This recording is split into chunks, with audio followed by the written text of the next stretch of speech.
Hello बच्चों, आज हम लोग क्वेश्चन 6 देखेंगे चैप्टर 7 का, जो कि एक्सरसाइज आपकी 7.1 है एनसीईआरटी की कोऑर्डिनेट ज्योमेट्री में। उसका क्वेश्चन 6 देखेंगे हम लोग।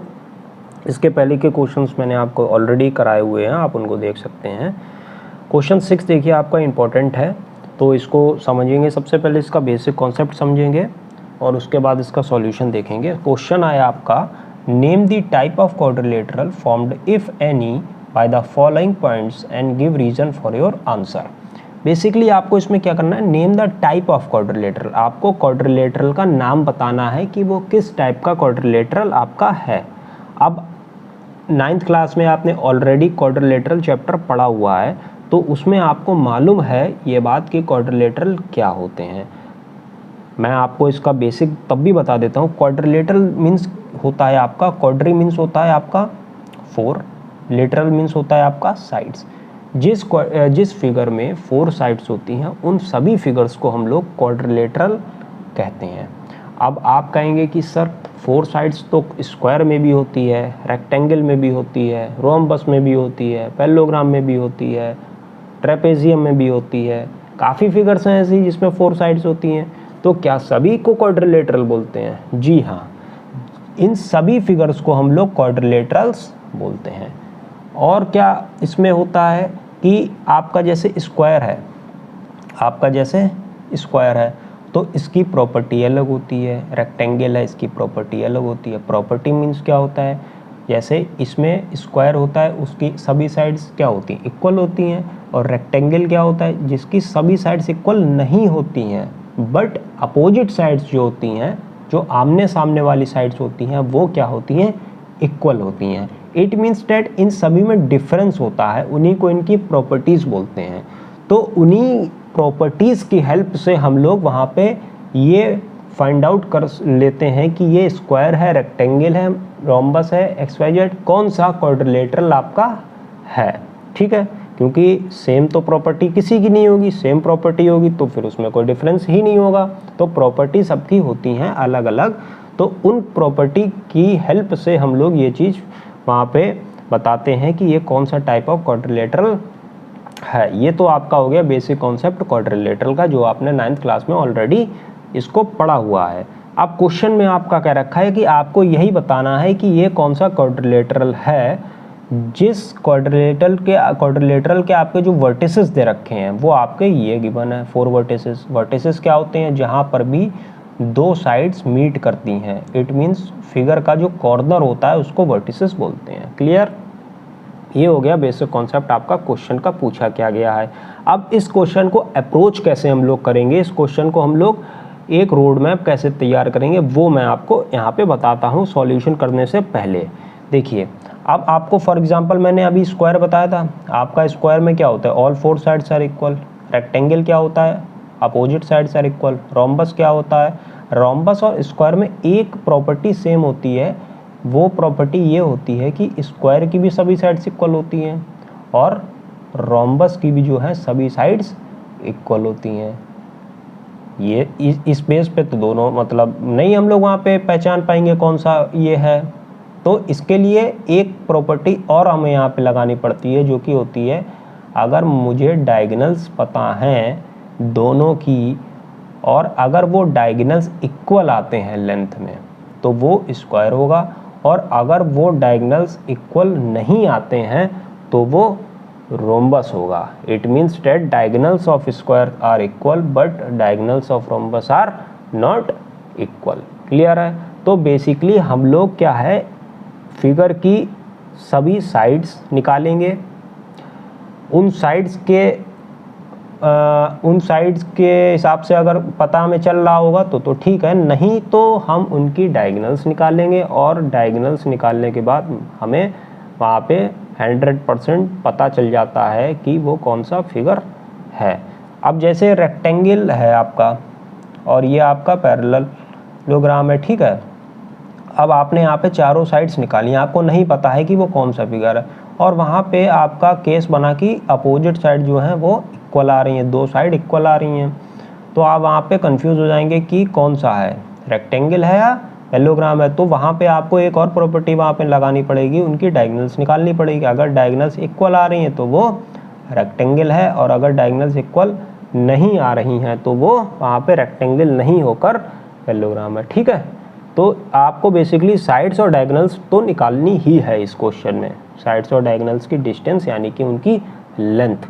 और मैंने आपको ऑलरेडी दो कोऑर्डिनेट्स के बीच की डिस्टेंस कैसे निकालते हैं वो मैंने आपको ऑलरेडी पढ़ाया हुआ है कि उसके लिए हम लोग डिस्टेंस फार्मूला का यूज़ करते हैं, डिस्टेंस फार्मूला का यूज़ करते हैं। डिस्टेंस फार्मूला क्या होता है हमारा, फॉर एग्जांपल हमारे दो कोऑर्डिनेट्स a एंड b हैं, जिसके कोऑर्डिनेट्स a के x1, y1 है और b के x2, y2 है, तो इनके बीच की डिस्टेंस कैसे निकालेंगे उसका फॉर्मूला होता है हमारा, आपको याद करना पड़ेगा इस चीज़ को, √x2 - x1। इट मीन्स दूसरे वाले जो x है उसमें से पहले वाला x माइनस कर देंगे, x2 - x1 कर देंगे, और जो y2 है उसमें से y1 माइनस कर देंगे और दोनों का स्क्वायर लगा देंगे और रूट लगा देंगे। ये तो आपका फॉर्मूला हो गया। इसको याद करने की बिल्कुल भी ज़रूरत नहीं है बच्चों, इसलिए क्योंकि आप हर फॉर्मूला जो क्वेश्चन में यूज़ हो रहा है आप उसको लिखिए सॉल्यूशन में। आपकी जैसे जैसे प्रैक्टिस होती रहेगी आपको फॉर्मूला अपने आप ही याद हो जाएगा, आपको याद करने की ज़रूरत नहीं पड़ेगी। और इससे एक बेनिफिट और होता है कि आपको उसका अलग से नंबर मिलता है फॉर्मूले का स्टेप मार्किंग में। तो फॉर्मूला की हैबिट डाल लीजिए, आपको हर क्वेश्चन में जो फॉर्मूला यूज़ हो रहा है वो आपको लिखना ही है। ये तो चीज़ हो गई क्वेश्चन की, मैंने आपको बता दिया इस क्वेश्चन कैसे होगा। अब देखिए इस सॉल्यूशन, देखिए मैं बेसिक कॉन्सेप्ट इसलिए क्लियर करते हुए चलता हूँ कि देखिए सॉल्यूशन तो मुझे बताने में कोई प्रॉब्लम नहीं होगी, जल्दी से हो जाएगा, पर सॉल्यूशन बताने से पूरी बात कंप्लीट नहीं होती है जब तक आपको उस सॉल्यूशन उस क्वेश्चन का कॉन्सेप्ट ही नहीं मालूम है कि इस क्वेश्चन में कर क्या रहे हैं। आप रटेंगे फिर बैठ के, ठीक है, पर वो आप नहीं करें क्योंकि कॉन्सेप्ट ही आपको समझना चाहिए, जिससे आप सेम क्वेश्चन नहीं आते हैं पेपर में। क्योंकि आप ये क्वेश्चन लगाएंगे, मान लो कोई दूसरा क्वेश्चन आ गया, पर आपको कॉन्सेप्ट जब मालूम होगा, मैंने ये सब आपको बताया तो आपको कॉन्सेप्ट मालूम है, आप वहाँ पे बिल्कुल वहाँ पे अपना कॉन्सेप्ट के थ्रू आप सॉल्यूशन करेंगे तो आपका सॉल्यूशन भी सही होगा और आपको एक कॉन्फिडेंस भी वहाँ पे मिलेगा। क्लियर है? अब देखिए कुछ सॉल्यूशन पे आते हैं। सबसे पहले आपको जो वर्टिसेस गिवन है उनको आप नाम दे देंगे A B C D। एक चीज़ मैं यहाँ पे और बताऊँगा आपको कि कोई फिगर होती है तो वहाँ पे अपने मन से वर्टिसेस नहीं दिए जाते कि A यहाँ दे दिया, B यहाँ दे दिया, C यहाँ दे दिया, D या जो मर्जी हो वहाँ पे दे दें, नहीं, आपको एक रूल फॉलो करना पड़ता है जो कि होता है या तो आप क्लॉकवाइज चलें सीरीज़ में, A के बाद B, B के बाद C, C के बाद D, नहीं तो आप एंटी क्लॉकवाइज चलें A B C D, जैसे A B C D यहाँ पे लिखा हुआ है, तो क्लॉकवाइज चलें या फिर एंटी क्लॉकवाइज चलें, जैसे A के बाद B आएगा, B के बाद C आएगा, C के बाद D आएगा। तो यही आपका एक रूल होता है, इसी को फॉलो आप करें। मैंने क्लॉकवाइज मैं ही चलता हूँ वर्टिसेस को लेके, तो उसी से आप भी उसी वही रूल अपना सकते हैं। ठीक है, एक मेथड अपनाएंगे तो आपको बार बार यहाँ पे आप भूलेंगे नहीं उस चीज़ को। ठीक है, अब देखिए A B C D vertices होगा, मैंने यहाँ पे लिखा हुआ है A B C D are the vertices of quadrilateral. अब आपको मालूम है कि मुझे सबसे पहले साइड्स निकालनी है, चारों साइड्स की डिस्टेंस निकालनी है, जो कि हम कैसे निकालेंगे, डिस्टेंस फार्मूला से, क्योंकि दो कोऑर्डिनेट्स गिवन है, हमें दो कोऑर्डिनेट्स के बीच की डिस्टेंस निकालनी। अब देखिए फॉर एग्जांपल आपका यही मान लीजिए, ठीक है, figure A B C D है, तो A B निकालेंगे तो A B के बीच की डिस्टेंस कैसे निकालेंगे, इनके कोऑर्डिनेट्स आपको दिए हैं और फॉर्मूला भी आपके पास है x2 - x1 y2 - y1। तो क्या करेंगे आप, 1 माइनस दिस और माइनस ये पहले से, तो माइनस माइनस प्लस हो जाएगा, तो यहाँ पे हो जाएगा 1 + 1 का होल स्क्वायर। ठीक है, फिर 0 माइनस दिस और माइनस पहले से, तो 0 + 2 हो जाएगा, तो ये 0 + 2 का होल स्क्वायर हो जाएगा। 1 + 1 2, 0 + 2 2, 2 का स्क्वायर 4, 2 का स्क्वायर 4, 4 + 4 8। अब 8 को हम क्या लिख सकते हैं, 4 × 2, ये इसलिए लिखते हैं कि सिंप्लीफाई कर लें।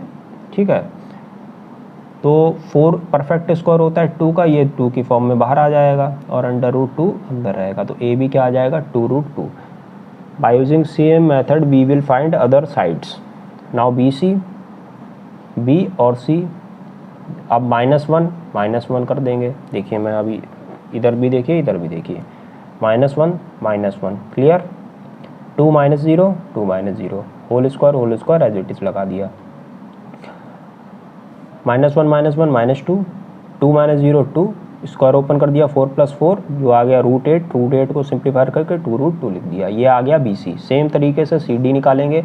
CD के आपके कोऑर्डिनेट्स हैं तो ये -1 हो जाएगा, 2 - 0 हो जाएगा। तो इधर करिए, यहाँ पे मैंने CD लेना है ना, यहाँ पे -3 + 1 0 - 2 का होल स्क्वायर, ये आपका -2 का होल स्क्वायर आ जाएगा, ये 0 - 2 का होल स्क्वायर आ जाएगा। इसको सॉल्व करेंगे तो भी आपका 2√2 ही आ जाएगा। ठीक है, अब AD सॉल्व करेंगे तो D के कोऑर्डिनेट्स और A के कोऑर्डिनेट्स यहाँ पे हम लोग लेके चलेंगे तो -3 माइनस पहले से तो -3 + 1 और 0 + 2 का होल स्क्वायर हो जाएगा, ये 4 + 4 √8 2√2 आ जाएगा, ये भी 2√2 आ जाएगा। क्लियर। अब आपने देखा यहाँ पे चारों साइड्स क्या आ रही हैं, इक्वल आ रही हैं, AB BC CD और AD। अब आपके दिमाग में आएगा ये तो स्क्वायर भी हो सकता है और रोम्बस भी हो सकता है। अब आपको यहाँ पे डायगोनल्स भी निकालनी है, तो इसकी डायगोनल्स क्या हो जाएंगी, जैसे आपका फिगर ये इधर देखिए, जैसे ABCD है फिगर, तो इसकी डायगोनल्स क्या हो जाएंगी AC और BD। तो AC की डिस्टेंस निकालेंगे और फिर BD की डिस्टेंस निकालेंगे। तो AC डिस्टेंस निकालने के लिए A और C कोऑर्डिनेट्स हम लोग देखेंगे, A और C कोऑर्डिनेट्स देखेंगे। तो इसको -1 पहले से +1 हो जाएगा और 2 + 2 हो जाएगा। देखिए सेम वही चीज़ की है मैंने, -1 + 1 2 + 2। तो इसको सॉल्व करने के पे 4 आएगा और BD निकालने पर भी क्या आएगा आपका 4 आएगा। डायगोनल्स इक्वल आ रही हैं तो all four sides are equal and diagonals also equal. So ये कौन सा क्वाड्रिलेटरल होगा आपका, स्क्वायर होगा। तो आप यहाँ पे लिख सकते हैं since AB = BC = CD = AD and यहाँ पे लिख सकते हैं AC = BD, therefore given quadrilateral is square. तो इस तरीके से आप इन क्वेश्चंस को कर सकते हैं और ये क्वेश्चंस आते हैं, क्वेश्चंस में इंपॉर्टेंट क्वेश्चन हैं ये, तो इसी मेथड से आप इनको सॉल्व कर सकते हैं। Thank you.